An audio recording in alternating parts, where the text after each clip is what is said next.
CPR, first aid, airway, breathing. Face masks provide a barrier between the rescuer and the victim. Some masks are equipped with a one-way valve that allows the rescuer's breaths to enter the victim's airway, but prevents the victim's expired air from entering the rescuer's airway. These masks also prevent contact with vomitus and blood, which could pose an infection risk to the rescuer. It takes practice to learn how to use these masks effectively to provide ventilation. Using a face mask. A. Position yourself at the victim's side.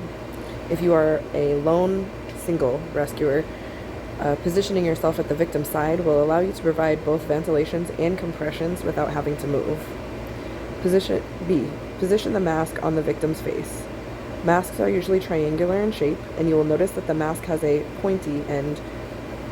This end goes over the bridge of the victim's nose. C. Seal the mask against the victim's face. To do this, take the hand that is closest to the top of the victim's head and place it along the edge of the mask. Some people find it easier to form a C with their index finger and thumb and use these digits to grasp the mask around the base of the mouthpiece. With the thumb of your other hand, apply pressure along the bottom edge of the mask. Then place the remaining fingers of your second hand along the bony edge of the jaw and lift the jaw upwards. Open the airway by performing a head tilt chin lift procedure.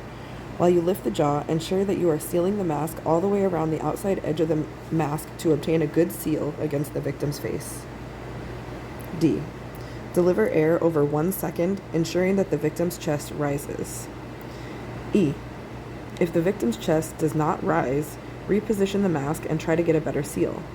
Remember, you should be lifting the victim's jaw into the mask, rather than simply pushing the mask down onto the victim's face. F. Provide 2 ventilations over 1 second each with the mask after every 30 compressions. G. If the victim has a pulse but is not breathing, provide rescue breathing by providing 1 breath every 5 to 6 seconds, 10 to 12 breaths per minute. Check for a pulse every 2 minutes. If there is no pulse, start chest compressions along with ventilations at a rate of 30 to 2. Using a bag mask device. A bag mask device, or BVM, bag valve mask, consists of a mask attached to a reservoir bag. They are commonly used to provide positive pressure ventilations during CPR. They can be attached to an oxygen source to provide 100% oxygenation during resuscitation. As with the face mask, it takes practice to be able to use a bag mask device. It can also be very difficult for one person to use a bag mask device.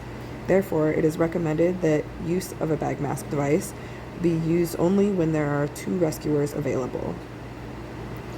The steps to using a bag mask device are as follows. A. Position yourself at the top of the victim's head. This allows room for the second rescuer to provide compressions. B. Place the mask of the bag mask device on the victim's face using the bridge of the patient's nose as a guide to correct positioning. C. Use the EC clamp technique to hold the mask in the correct position while you lift the jaw to obtain an open airway. To perform the EC clamp technique, take the index finger and thumb of your non-dominant hand and form them into a C around the top of the mask. Your other fingers of the same hand are used to lift the jaw, the E part of the EC clamp technique. Squeeze the bag to deliver a breath. D. Squeeze the bag to deliver a breath. Each breath should be delivered over 1 second. Watch for chest rise. If you do not observe chest rise, you do not have a tight seal. If this occurs, reposition the mask and try again. Be careful not to overinflate the lungs. Each breath should result in visible and natural chest rise. Keyword natural. E. Provide 2 ventilations after every 30 compressions. If the patient has a pulse but is not breathing, provide 1 breath every 5 to 6 seconds, 10 to 12 breaths per minute, and check for a pulse every 2 minutes. If the victim loses their pulse, you will need to begin chest compressions. The jaw thrust maneuver. If you suspect that a victim may have a neck or spinal cord injury, the victim has fallen, been in a motor vehicle accident, or suffered another mechanism of injury that could result in injury to the neck or spinal cord, you should not use the head tilt chin lift maneuver to open the victim's airway. This could further damage the neck or spinal cord. Instead, you should use the jaw thrust maneuver to open and maintain the victim's airway. To perform this maneuver, A. Place your hands on either side of the victim's head. Rest your elbows on the surface that the victim is laying on. B. Put the fingers of your hands under the angle of the victim's lower jaw and lift so the jaw slides forward. C. Use your thumb to push the lower lip away from you if the victim's lips close. 2. Rescuer adult CPR without an AED.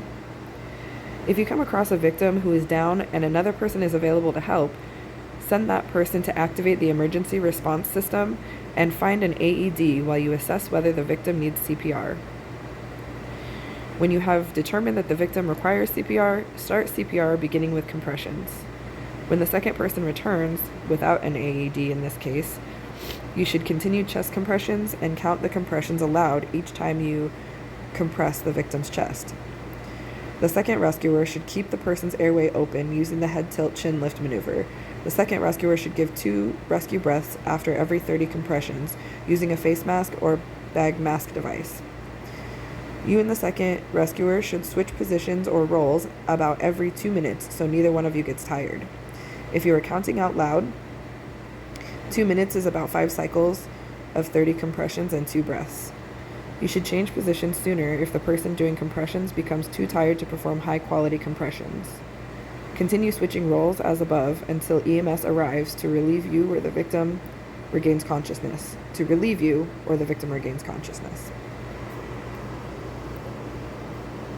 Thanks for listening, everybody. This was some training that I'm doing for CPR first aid. Just wanted to share it with you guys. Kind of bored reading it by myself, so here you go. I hope you enjoy.